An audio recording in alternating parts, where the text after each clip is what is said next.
안녕하세요. 쌍문동 윤리의 꼬수입니다. 오늘은 저하고 2021학년도 수능 서열과 윤리 문제를 풀어보도록 하겠습니다. 자, 먼저 1번입니다. 이번에도 윤리학의 구분과 관련된 문제가 출제되었어요. 자, 먼저 여기에 등장한 나는요, 도덕적 논의에서 사용되는 용어의 의미를 밝히고 추론의 규칙을 분석하는 것이 중요하다고 생각한대요. 자, 이런 것들을 윤리학의 탐구 주제로 상정하는 입장은 바로 메타윤리학의 입장이죠. 메타윤리학자의 관점을 가지고 있는 사람이에요. 자, 그런데 이런 사람이 보기에 어떤 사람은 윤리학이 사회문화적 변화와 과학기술의 발달로 인해 발생하는 구체적 문제에 대한 해결책 탐구에 주력해야 된다고 주장한다. 실제로 우리 사회에 존재하는 문제 해결을 위해 탐구하는 것이 윤리학이다라고 보는 이 어떤 사람은 다름 아닌 실천윤리학자의 입장을 가진 사람이겠죠? 자, 그렇다면 기억에 들어갈 내용은 메타윤리학의 관점에서 실천윤리학에게 할 수 있는 비판점이어야 되겠어요. 자, 이때 선지 1번을 함께 보도록 하죠. 선지 1번, 도덕 문제 탐구에 사회, 자연과학적 지식이 필요한데 이걸 실천윤리학이 간과하고 있다? 실천윤리학에서는요, 도덕적 문제 해결을 위한 학제적 접근이라고 하는 것을 강조하고 있죠. 자, 그래서 다양한 학문과 연계해서 실제 우리 삶에 발생하는 도덕적 문제의 해결 방법을 탐구하는 것이 중요하다고 주장해요. 자, 선지 2번. 도덕적 문제 해결보다 도덕 논증의 타당성 분석이 중요한데 이걸 간과하고 있다. 자, 메타윤리학은 도덕적 논증이 과연 논리적으로 타당한가에 대한 분석을 하게 되죠. 자, 이게 중요하다고 보는 메타윤리학자의 입장에서 도덕 문제 해결을 중시하는 실천윤리학자에게 할 수 있는 비판으로 적절한 내용입니다.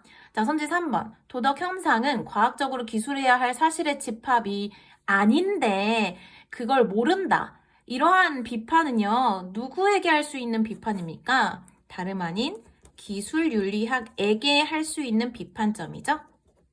자, 선지 4번. 도덕 문제 해결에는 행위의 선악을 판단하는 도덕 원리가 필요한데 이걸 간과한다? 실천윤리학은요, 선악을 판단하는 어떤 도덕 원리를 실제 도덕 문제 해결에 적용하는 입장을 가지고 있죠.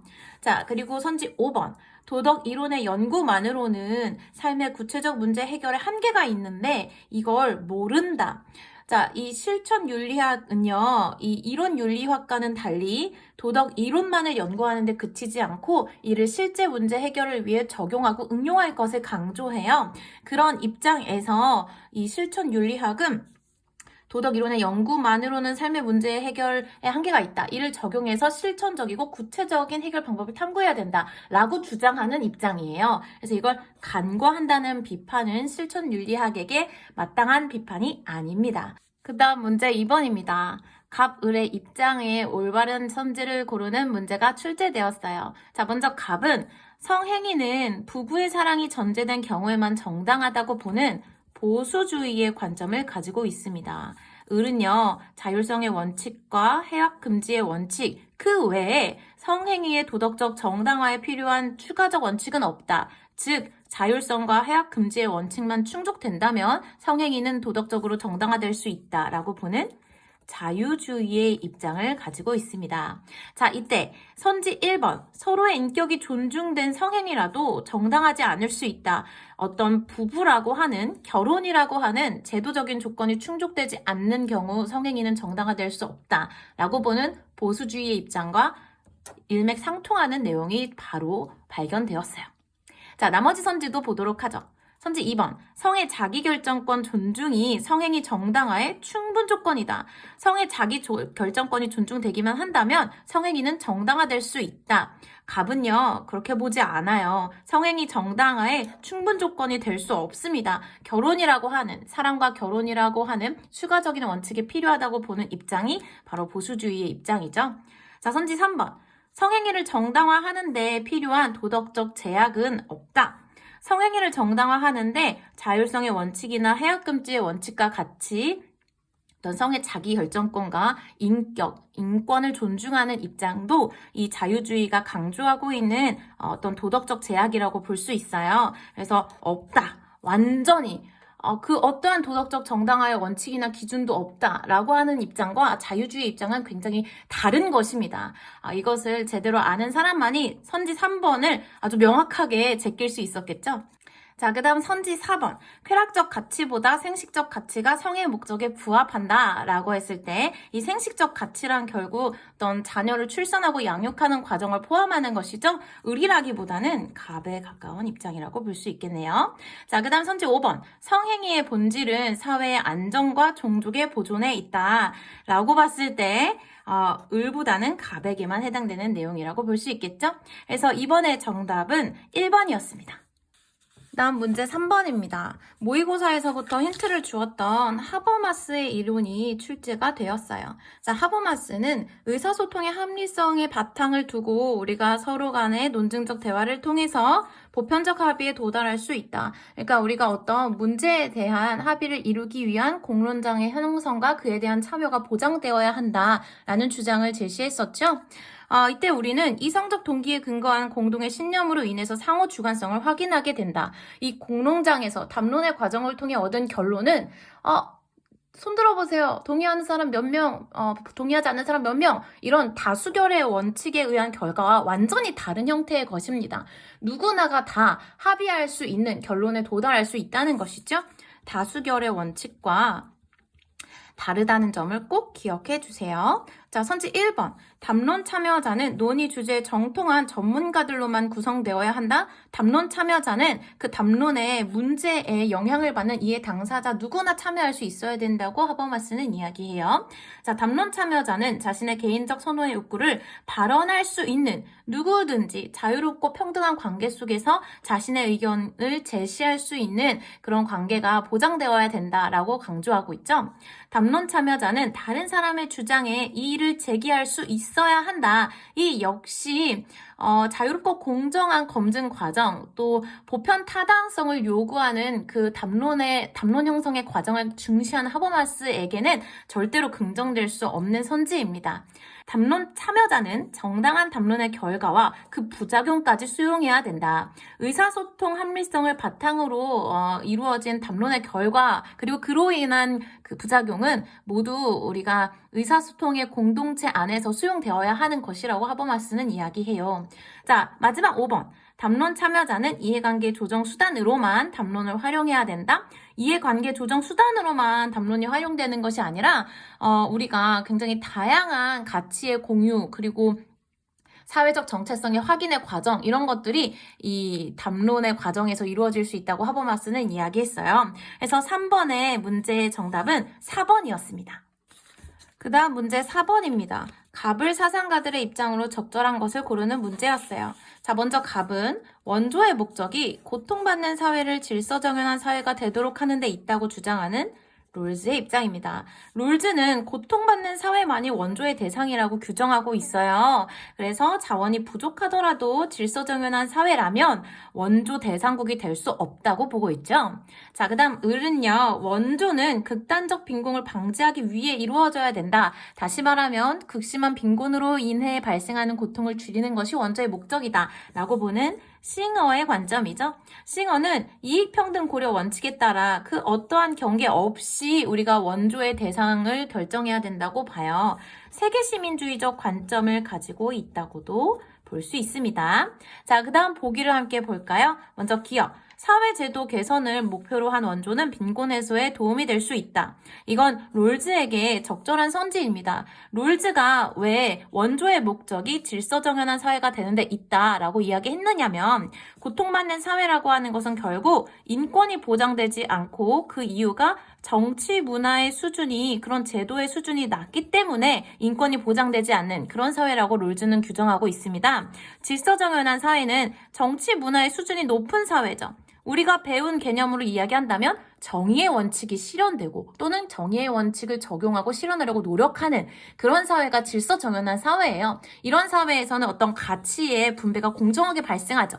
하지만 고통받는 사회는 정치 문화 수준이 낮기 때문에 분배가 공정하게 이루어지지 않을 수 있습니다. 그래서 우리가 무작정 가난하구나, 너네 자원이 부족하구나 해서 막대한 양의 물질적인 것들을 이 원조를 해도 그 사회의 분배 체계가 공정하지 않다면 가난한 사람들한테 돌아가야 할 그런 자원들이 누군가의 사치품으로 소비될 수 있다고 롤즈는 이야기하는 거예요. 그래서 우리가 사회제도 개선을 목적으로 한다면, 즉 그 사회의 어떤 정치 문화의 수준이 개선된다면 결국 그 사회 내에 빈곤 해소에 도움이 될 거다. 공정한 분배가 실현될 테니까 라고 하는 것이 롤즈의 그 본질적인 주장이라는 것을 알고 있어야 되겠어요.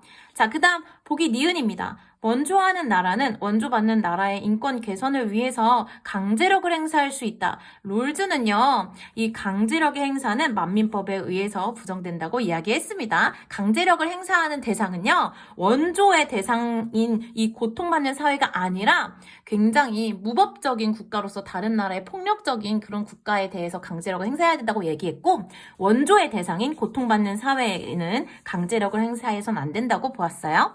자, 그 다음 보기 디귿. 원조 주체의 경제력에 대한 고려 없이 원조가 실행돼서는 안 된다. 이 싱어는요, 이렇게 이야기해요. 원조 주체, 원조를 하는 사람이죠. 그 사람이 어떤 자기의 삶의 기본적인 것들을 소비하고도 남는 돈이 있다면 그걸 원조를 해야 된다. 뭐 이런 식으로 이야기를 하거든요. 즉, 내가 빈곤해지면서까지 원조를 해야 된다고 이야기하는 것이 아니라 현실적인 차원에서 내가 충분한 삶을 누릴 수 있다면, 내가 뭐 기본적인 삶을 누릴 수 있는데 그 이후에도 남는 것이 있다면 원조하는 것이 의무다라고 이야기해요. 그래서 이건 싱어의 주장과 통하는 선지라고 볼 수 있습니다. 다음 리을. 다른 나라에 빈곤한 사람들이 있다는 사실은 필연적으로 원조의 의무를 정당화한다. 이건 롤즈에게는 해당 사항이 없지만 싱어에게는 해당 사항이 있는 선지라고 볼 수 있죠.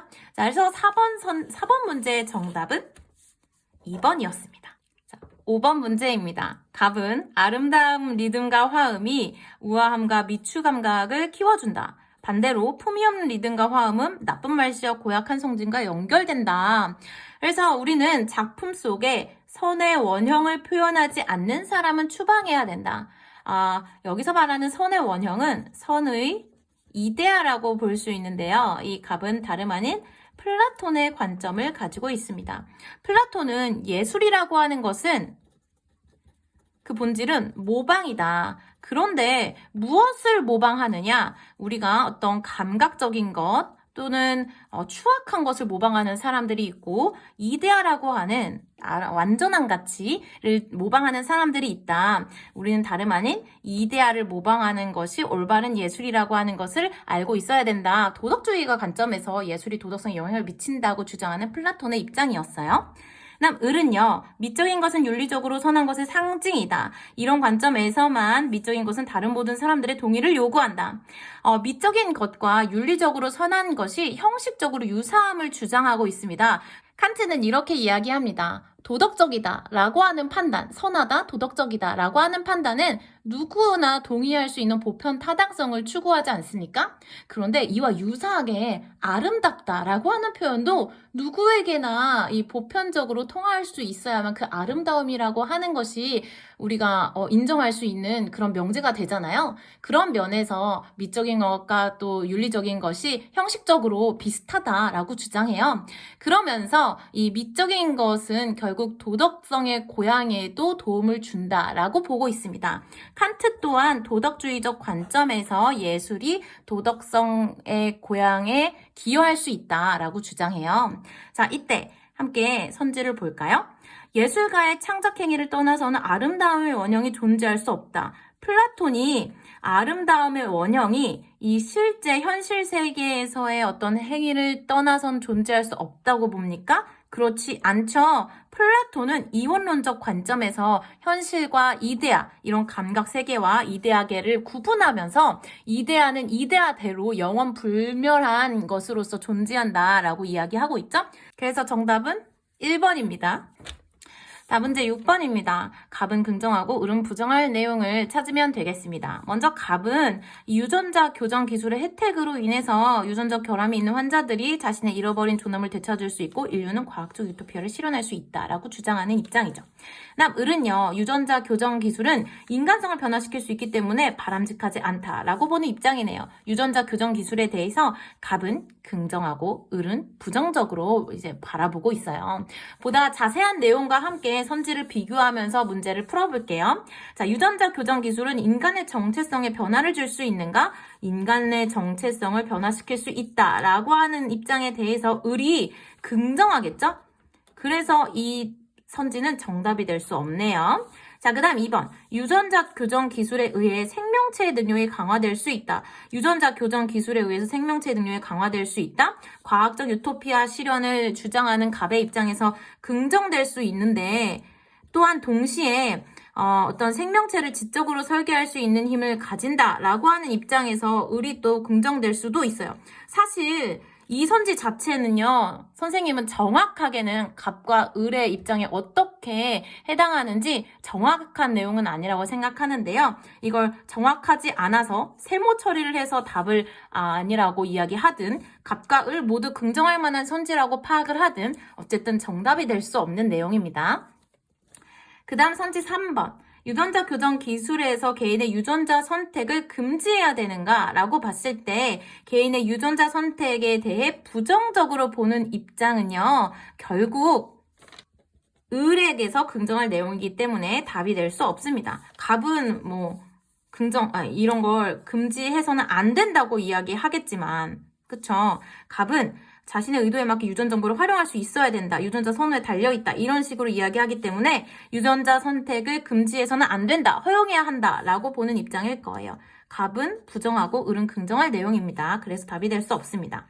그 다음 4번. 유전자 교정 기술을 활용하는 과정에서 윤리 문제가 생길 수 있는가? 라고 봤을 때 유전자 교정 기술에 대해 긍정적으로 평가하고 과학적 유토피아 설계까지 주장한 갑은 윤리적 문제가 생길 수 있다는 내용에 대해 부정할 것이고 을은 긍정하겠죠. 굉장히 부정적으로 바라보고 있으니까요. 그래서 4번도 답이 될 수 없습니다. 정답은 5번입니다. 유전자 교정 기술에서 인간이 유전자의 가치를 판단하는 것이 정당한가? 라고 봤을 때 갑은 긍정하죠. 그래서 유전자 선호, 자신의 의도 이런 인간의 선택과 판단을 정당하다고 보고 있어요. 하지만 을은 그렇지 않죠.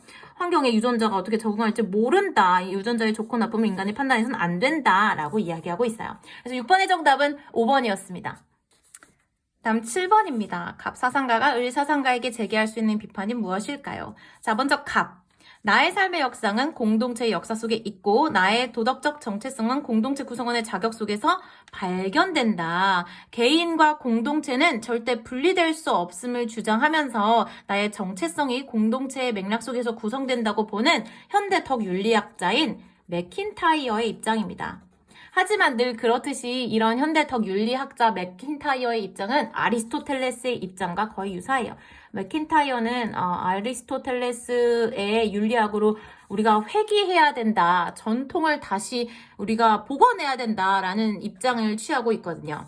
자, 그 다음 을은요. 나는 무엇을 해야 하는가 물음에 대해 공리의 원리를 따르는 것이라고 하겠다. 우리는 쾌락의 양을 계산해야 된다. 구성원들의 이익의 총합으로서의 공동체 이익을 증진시키도록 해야 된다. 어떤 개인과 공동체가 별개의 것이 아니라 개인의 쾌락의 총합이 곧 공동체의 이익이다라고 보는 공리주의적인 관점. 쾌락의 양적인 측면만을 강조하는 벤담의 입장입니다.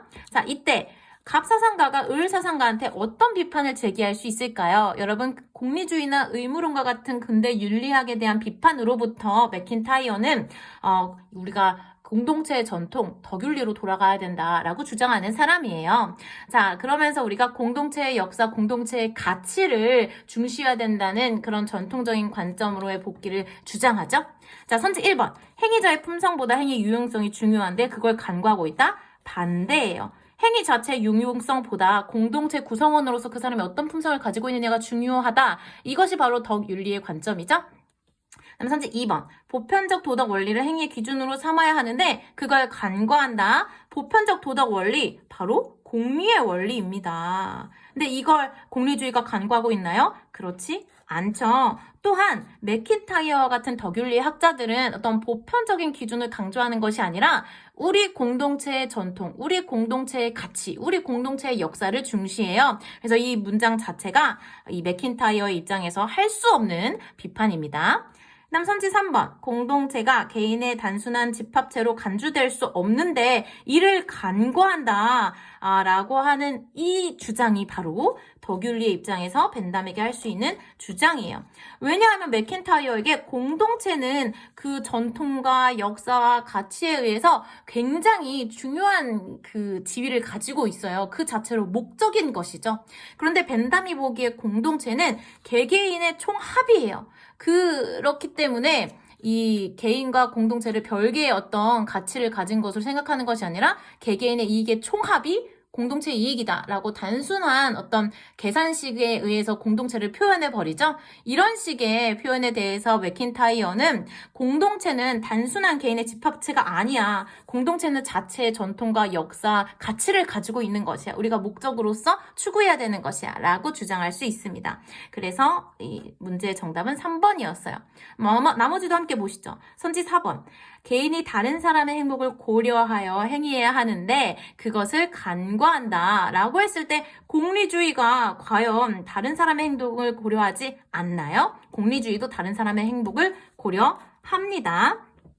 도덕 판단에서 역사적 특수성보다 행위의 결과를 고려해야 되는데 이를 간과한다 라고 했을 때 이 더귤리 입장에서는 행위의 결과보다 역사적 특수성, 우리 공동체가 공유하고 있는 어떤 역사적 특성이 더 중요하다고 이야기할 수 있겠죠? 그래서 7번의 정답은 3번이었습니다. 그 다음 8번 문제입니다. 부부는 백성을 낳는 시작이며 모든 행복의 근원이다. 남편은 바깥에 거처하고 안채를 말하지 않고 아내는 안채에 거처하며 바깥채를 말하지 않는다. 각자의 역할이 있다. 서로 고유의 영역을 존중해야 된다. 라고 하는 것들이 강조되고 있죠. 또한 부부가 서로 공경해서 집안이 화목하고 순조로워야 부모께서 편안하고 즐거우실 것이다. 효도의 또 하나의 방법이다. 이런 식의 전통적인 부부 윤리를 강조하는 유교 사상의 입장이 드러나고 있어요. 적절하지 않은 것은 무엇일까요? 부부관계는 옳고 그름이나 예의의 규제로부터 자유롭다? 그렇지 않죠? 부부간에도 지켜야 되는 덕목이 있고요. 부부간에도 지켜야 되는 예절이 있다고 유교 사상에서 우리의 전통적인 관점에서는 이야기하고 있습니다. 그래서 8번의 정답은 너무나 쉽게 5번이었어요. 나머지 1, 2, 3, 4 선지는 누구나 읽어보면 올바른 내용이구나 라는 걸 유추할 수 있는 평이한 수준의 선지였습니다. 자, 그 다음 9번입니다. 가불 사상가들의 공통된 입장은 무엇일까요? 모든 사람에겐 주어진 본분이 있다. 군주는 군주의 본분을, 신하는 신하의 본분은, 부모는 부모의, 자식은 자신의 본분을 다하는 것이 정명이다. 키워드 나왔죠? 공자의 사상입니다. 각자의 사회적인 역할과 그에 따르는 덕목과 품성과 책임, 능력이 있다라고 보는 입장이죠. 각자의 이름에 맞는 본분을 다해야 된다라는 정명의 사상을 공자는 주장하였습니다. 다음 을입니다. 국가에서 통치자는 지혜를, 방위자는 용기를, 생산자는 절제를 발휘해야 된다. 국가의 계층을 통치자, 방위자, 생산자라고 하는 세 개의 계층으로 나누고 각각 지혜, 용기, 절제라고 하는 덕목을 추구해야 된다. 이것의 조화가 다름 아닌 정의다 라고 보는 플라톤의 입장이었어요. 자, 이렇게 보고 나서 우리가 보기를 함께 볼까요? 사회적 직분에는 그에 합당한 도덕적 덕목이 요구된다. 우리의 사회적인 직분이 나누어져 있고 그 각각에 맞는 덕목이 요구된다. 공자와 플라톤 모두 긍정할 만한 내용이죠. 그 다음 니은입니다. 누구나 자신의 직업을 선택할 수 있는 자유를 가져야 된다 라고 했을 때 이 직업 선택의 자유를 공자와 플라톤이 모두 긍정할 내용은 아니에요. 공자는 합당한 능력과 덕을 갖추어야만 한다고 주장하고 있고 플라톤 역시 어떤 사람의 타고난 자질에 따라 교육 과정을 통해서 각자의 역할이 정해진다라고 보기 때문에 이 니은 선지는 둘 다 부정할 만한 내용입니다. 다음 디귿입니다. 각자는 역할 수행에 필요한 덕을 갖추도록 노력해야 된다. 이 역시 기업과 통하는 선지로서 정답이고요. 마지막 리을입니다. 구성원의 역할이 분담되면 자연스럽게 이상적 국가가 실현된다. 구성원의 역할이 분담되는 것만에서 끝나는 것이 아니라 각자의 역할에 맞는 이런 덕목을 갖추고 이 역량을 실천해 나가야만 이상적 국가가 실현될 수 있는 것이죠. 자, 그래서 9번의 정답은 2번이었습니다. 자, 10번입니다. 먼저 갑은요. 소유 권리의 정당성이란 취득, 이전, 교정의 과정에 의해 결정된다. 소유 권리의 역사성이 중요한 것이다. 즉 소유권이 어떻게 발생했는지, 취득과 이전의 과정에서 문제는 없었는지, 문제가 있었다면 교정의 대상이 되겠죠? 이런 소유권의 정당성을 확보하는 것이 다름 아닌 정의의 실현이다 라고 보는 입장이 바로 노직의 입장이었습니다. 그 다음 을은요. 사회 기본 구조의 정의의 문제가 발생함을 이야기하면서 정의 원칙의 순서에 따라서 정의 원칙들 간의 순서도 있어요. 서열이 있다는 것이죠. 평등한 자유에 위배되지 않게 부의 불평등이 배정되어야 한다. 무엇보다 평등한 자유의 원칙이 중요한 거다라고 주장하는 사람, 롤즈의 입장입니다. 롤즈는요, 또한 공리주의가 사회의 최우선 원칙이 되는 것이 굉장히 위험하다고 이야기해요. 평등한 자유의 원칙이 우선적으로 우리가 추구되어야 하는 것이라고 이야기하죠. 자, 이때 A는요, 노직은 긍정하고 롤즈는 부정할 내용이 들어가야 되고, B에는 노직이 긍정할 내용이, C는 롤즈가 긍정할 내용이 들어가야 되겠습니다. 그 다음에 보기를 함께 보도록 할까요? 자, 자신의 노동이 투입되지 않은 결과물에 대해서도 우리가 소유할 권리가 허용될 수 있는가? 노직의 경우는요, 노동이 투입되지 않은 결과물, 즉 취득만이 아니라 이전과 교정에 의해서도 소유권이 발생할 수 있다고 이야기하죠. 그래서 노직이 긍정할 내용입니다. 자, 그렇다면 롤즈 같은 경우는요. 롤즈도 어떤 사적인 소유권을 강조하면서 사적 소유의 대상이 단순히 노동을 통해서 얻은 생산물에 국한되는 것이 아니라 모든 생산적인 자산에 대해서 적용될 수 있는 것이다 라고 봅니다. 그리고 자신이 주장한 정의의 원칙은 다름 아닌 재산 소유 민주주의 형태에서 가장 잘 발현될 수 있다고 주장해요. 그래서 A는 둘 다 긍정할 내용이기 때문에 정답이 될 수 없습니다. 그 다음 B는요. 분배받는 사람의 도덕적 공과를 기준으로 삼는 분배는 정의 원리에 위배되는가? 도덕적으로 훌륭한 사람, 도덕적으로 훌륭한 순서에 따라서 어떤 분배가 이루어져야 된다. 이런 식의 분배 원리, 어떤 결과를 미리 고정시켜 놓는 것, 그런 것은 답정너 같다고 노직은 이야기해요. 노직에게 공정한 분배란 것은 개인 간의 어떤 자유로운 교환에 의해서 이루어져야 되는 것인데 어떤 결과에 대한 고정된 형태의 원리를 기준으로 삼아서 분배하는 건 답정너 같은 거죠. 정형적 원리라고 비판해요. 그렇기 때문에 노직이 긍정할 수 있는 질문입니다. 공리의 원리는 구성원 일부에게만 이익이 되는 불평등을 정당화시킬 위험이 있는가? 롤즈가 바로 이러한 입장에서 공리의 원리가 우선적인 사회 분배의 원칙이 되어서는 안 된다고 이야기하죠. 그 다음, 정의로운 사회 실현을 위해 최소 수혜자의 이익 극대화는 조건 없이 보장되어야 하는가? 아니죠. 롤즈는요. 최소 수혜자의 이익 극대화는 다름 아닌 차등의 원칙을 통해서 설명하고 있는데요. 이 차등의 원칙은요. 평등한 자유의 원칙이 그 우선적인 조건으로서 충족될 때에만 우리가 추구할 수 있는 것이죠. 그래서 10번의 정답은 3번이었습니다. 다음 11번입니다. 우리는 원하는 것보다 원하지 않는 것을 더 잘한다. 우리는 희망보다는 두려움을 논의의 대상으로 삼아야 한다.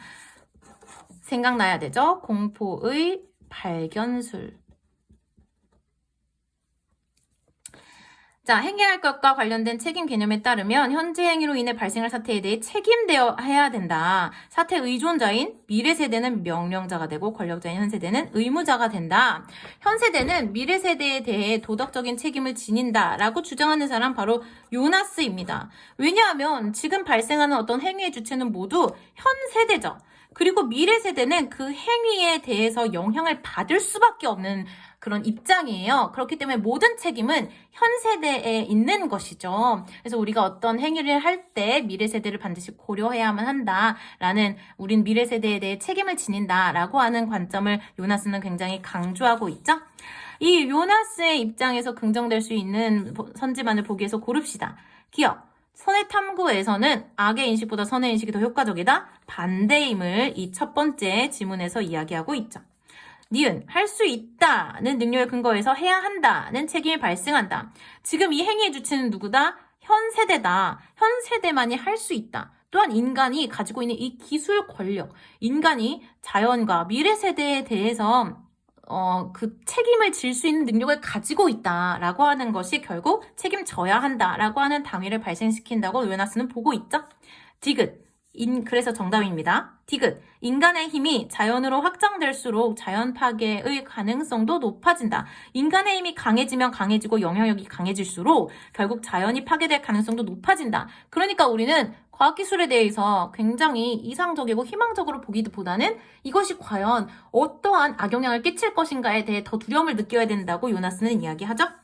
현 세대와 미래 세대는 삶의 지속을 위해 상호 간의 의무를 가진다? 상호 간의 의무가 아니죠. 미래 세대는 오직 영향을 받기만 하는 입장입니다. 오직 현 세대만이 행위를 할 수 있어요. 그렇기 때문에 일방향적인 의무를 가지게 되는 것입니다. 그래서 정답은 3번이었습니다.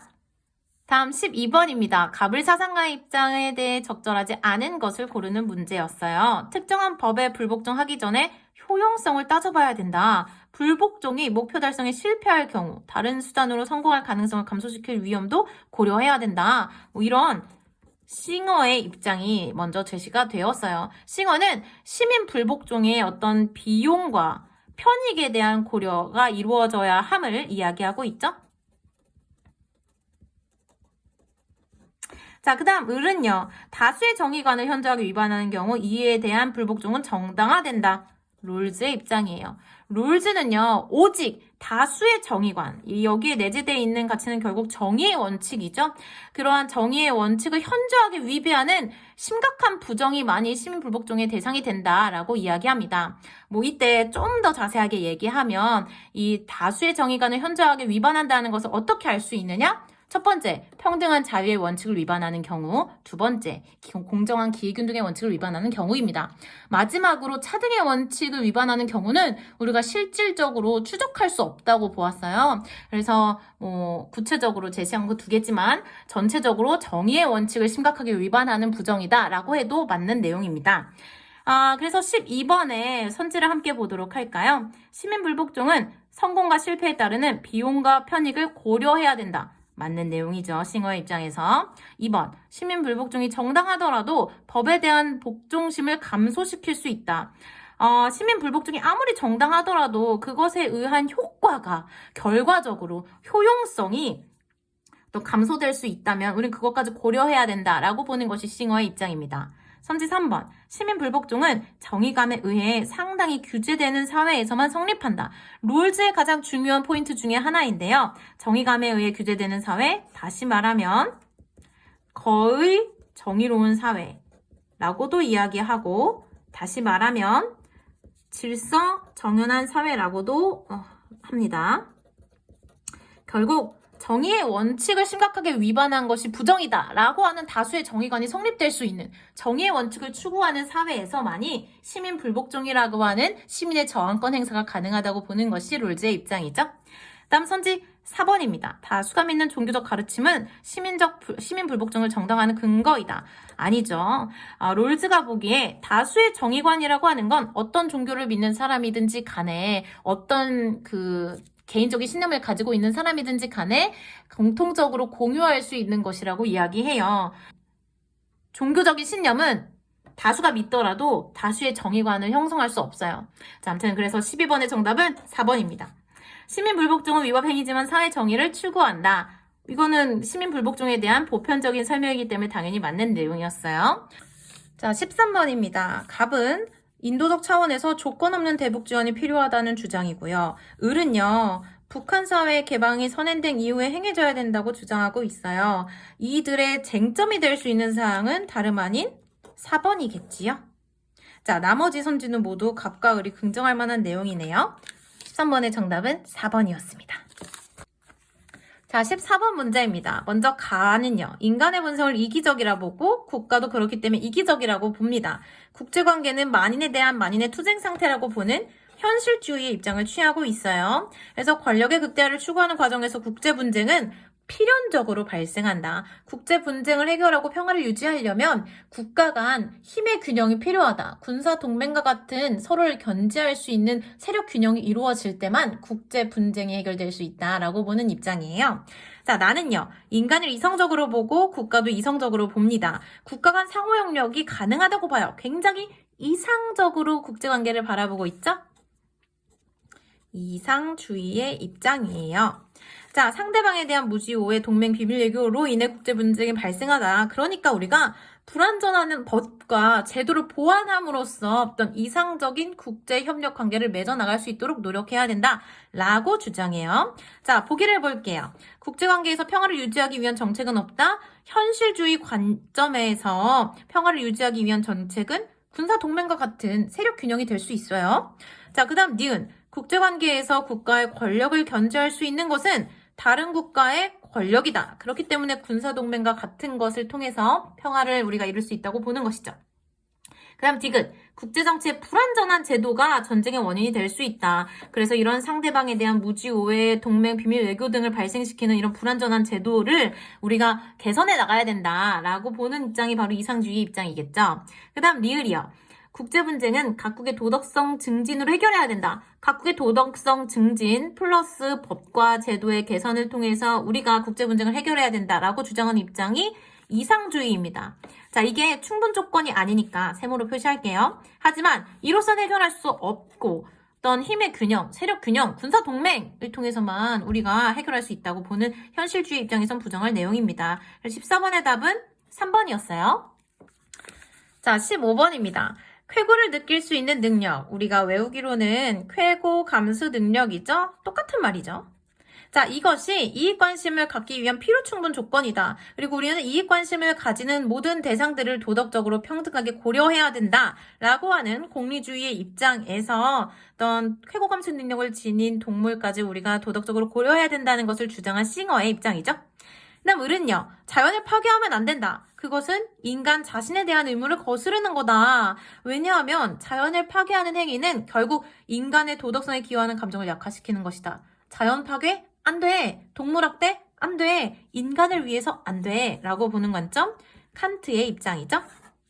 자, 그 다음 병은요. 상호의존적인 대지공동체의 구성원이 인간이다. 그래서 인간은 대지공동체의 구성원으로서 다른 대지공동체의 구성원, 물, 토양, 식물 모든 것들을 도덕적으로 고려해야 된다. 대지공동체의 선을 고양시키고 아름다움을 고양시키는 것이 도덕적인 것이다. 라고 보는 대지윤리의 관점을 지닌 레오폴드의 입장입니다. 자, 이때 A에는요. 칸트에게만 해당하는 내용이 들어가야 될 것이고요. B에는요. 레오폴드에게만 해당하는 내용이 들어가야 할 것이고요.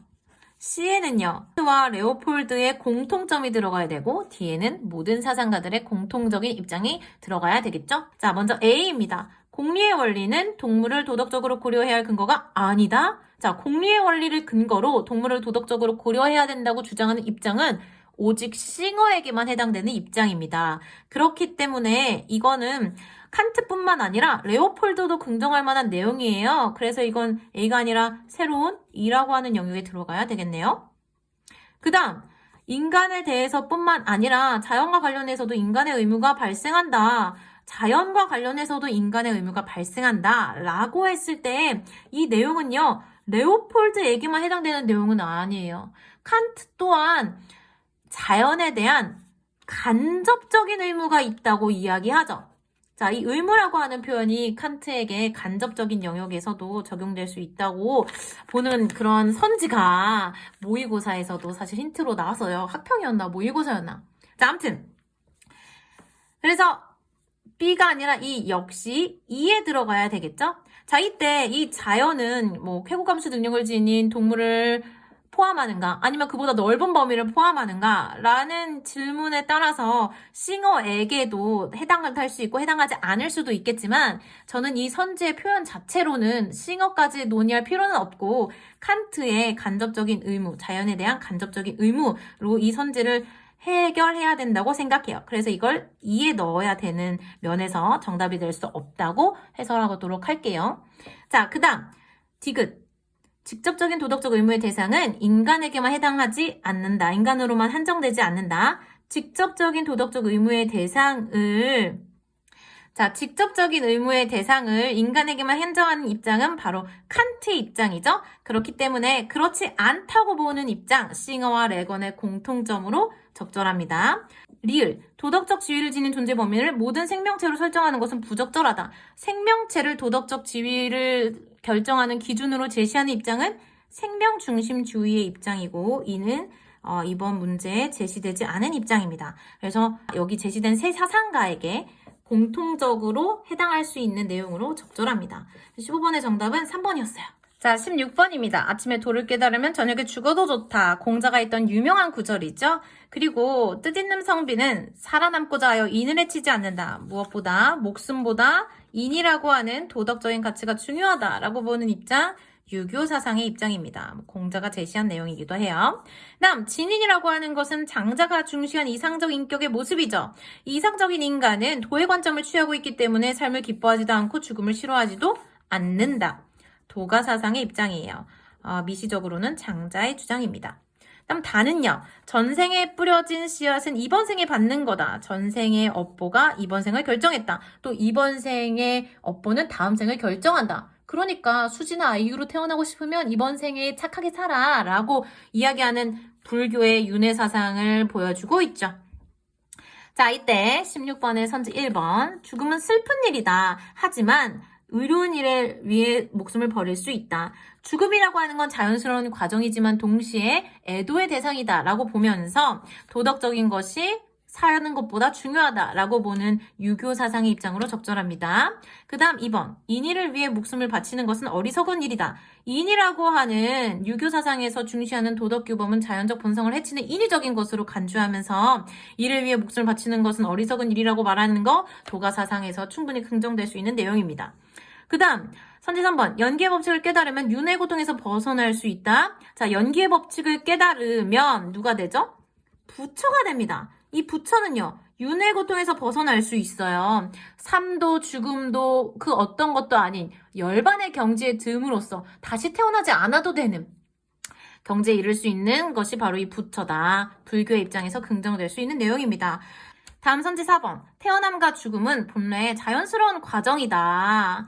삶과 죽음은 모두 자연스러운 과정이다. 라고 하는 것은요, 유교와 도가사상 모두 긍정할 내용입니다. 다만 태어남과 죽음은 자연스럽지만 태어나는 것은 축복할 일이고 죽는다는 것은 슬퍼할 만한 일이다. 라고 보는 것이 유교 사상의 관점이고요. 그러니까 부모가 돌아가시면 3년상을 해야 된다. 이런 식의 주장을 하게 되죠. 하지만 이 태어남과 죽음은 자연스러운 과정이기 때문에 기뻐하지도 말고 슬퍼하지도 말아야 된다. 라고 보는 입장이 바로 도가 사상의 입장이죠. 거기서부터 달래는 거지 이 선지 4번의 내용은 긍정될 수 있는 내용입니다. 다음 선지 5번. 남을 도우며 선하게 살아야 내세 행복을 기약할 수 있다. 자, 도가 사상에서는요. 내세, 죽음 이후의 세계에 대해서는 이야기하지 않아요. 죽는 건 그저 기가 흩어지는 자연스러운 과정일 뿐이거든요. 사계절의 변화와 같은. 자, 그리고 이건 불교 입장에서도 부정될 수 있는 선지입니다. 남을 도우면서 선하게 살아야 내세 행복을 기약할 수 있다. 이 불교 사상에서는요. 어떤 죽음 이후의 행복이라고 하는 것, 내세라고 하는 것을 추구하는 것이 아니라 열반이라고 하는 부처가 되어서 우리가 도달할 수 있는 이상적인 경지를 추구하는 것이죠. 그렇기 때문에 정답은 5번입니다. 다음 17번. 배블런의 과시소비에 대한 주장이 등장하고 있어요.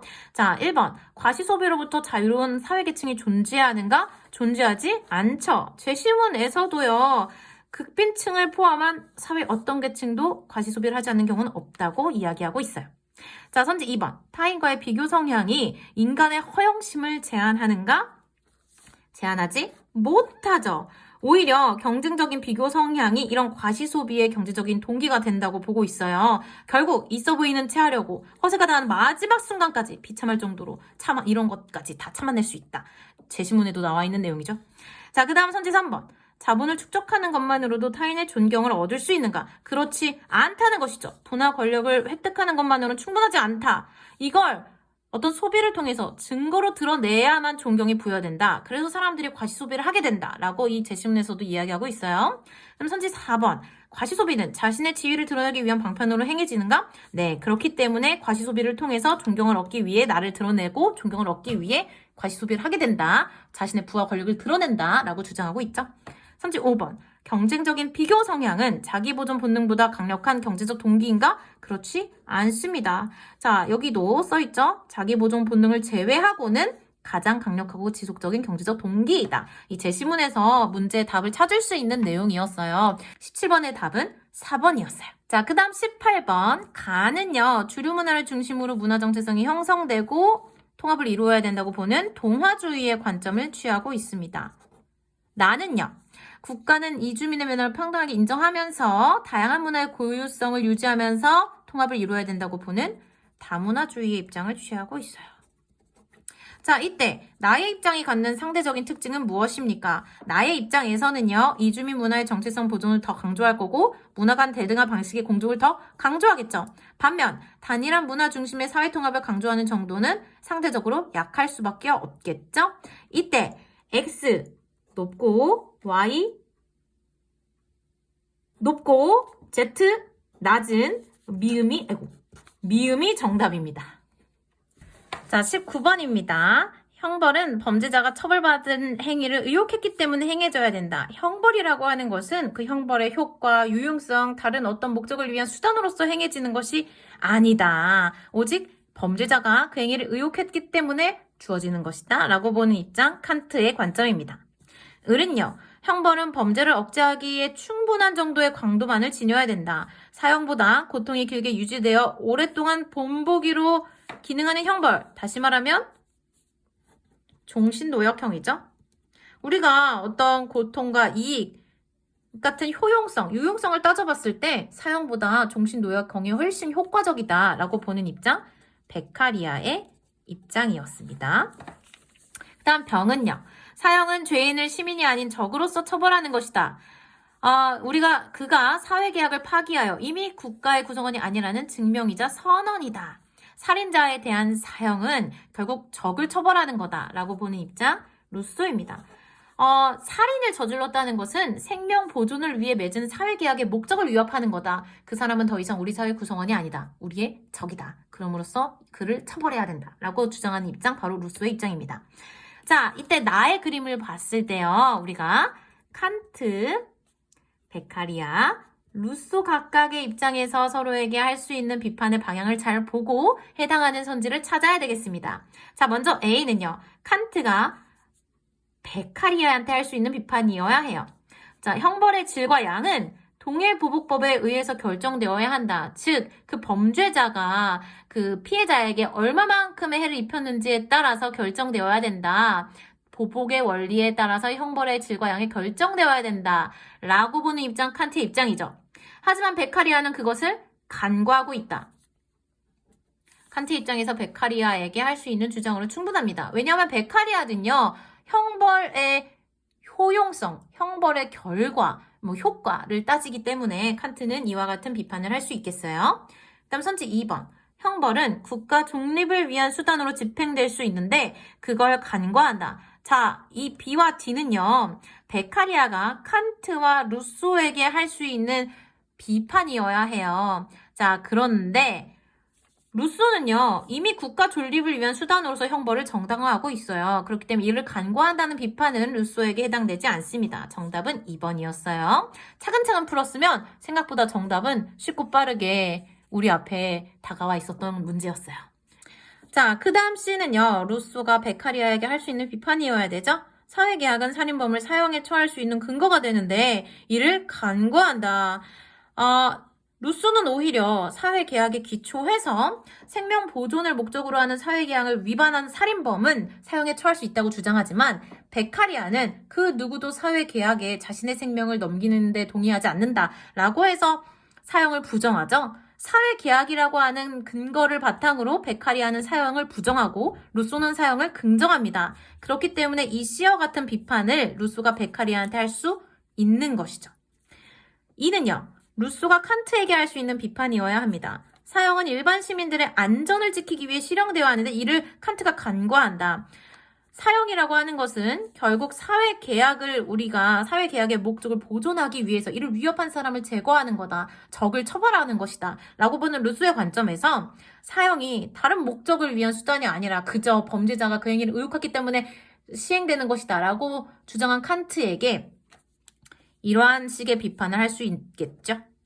그 다음 F는요. 칸트가 루소에게 할 수 있는 비판이어야 합니다. 자, 칸트는요, 사형 선고를 받은 사람도 목적적 존재로 대우받아야 된다고 이야기해요. 그래서 사형이라고 하는 것이 결국 살인자의 인격을 회복하는 그런 과정이다라고 이야기하잖아요. 하지만 루소에게 사형 선고를 받은 사람은 살인자잖아요. 그런 사람은 결국 우리 사회 구성원으로서 존중될 수 없어. 적이야. 추방하거나 사형해야 돼. 반드시. 이렇게 주장하기 때문에 이렇게 사형 선고를 받은 사람 또한 목적적 존재인데 이걸 간과한다? 칸트가 루소한테 할 수 있는 비판점으로 정당합니다. 그래서 19번의 정답은요. 2번이었습니다. 자, 20번입니다. 숙고하지 않는 삶은 살 가치가 없다. 소크라테스의 입장이었습니다. 자, 이 사례 속 A에게 제시할 내용은 뭡니까? 사례 속 A는요. 여러분이 그동안 굉장히 많이 보아왔을 아마 아이히만의 사례가 등장한 것 같네요. 자, 이 A는 자신이 명령받은 일에 대한 숙고의 과정 없이, 도덕적 검토의 과정 없이 맹목적으로 일을 수용하고 행했기 때문에 비난을 받고 있어요. 그러나 그는 자신이 비난받는 이유를 모르겠다고 항변하고 있죠. 왜? 스스로 생각하지 않으니까. 이런 사람에게 소크라테스와 같은 사람들은 어떤 식의 충고를 제시할까요? 자, 선지 1번. 명성과 명예보다 영혼의 훌륭함이 중요하다고 이야기하겠죠. 자신의 행동에서 지혜롭지 못한 것은 없는지 성찰해야 된다. 성찰을 강조하겠죠. 정답 2번이네요. 자, 3번도 볼까요? 옳음보다는 유용성을 기준으로 삼아야 한다? 그렇지 않죠. 사실 이거 소크라테스의 입장에서요. 올바름이라고 하는 건 결국 자신한테 유익한 것이기 때문에 옳음 이꼬르 유용성이라고 볼 수 있겠습니다. 자, 그 다음 선지 4번. 직위와 결부된 책임을 충실하게 이행하기 위해서 노력해야 된다. 자신의 사회적 지위에 대한 책임, 이것만이 중요한 게 아니라 어떤 도덕적 숙고와 검토의 과정이 필요하다고 이야기할 거예요. 선지 5번. 자신이 속한 국가가 정한 규범을 끊임없이 검토하고 성찰의 대상으로 삼아서 숙고해야 된다고 이야기하겠죠.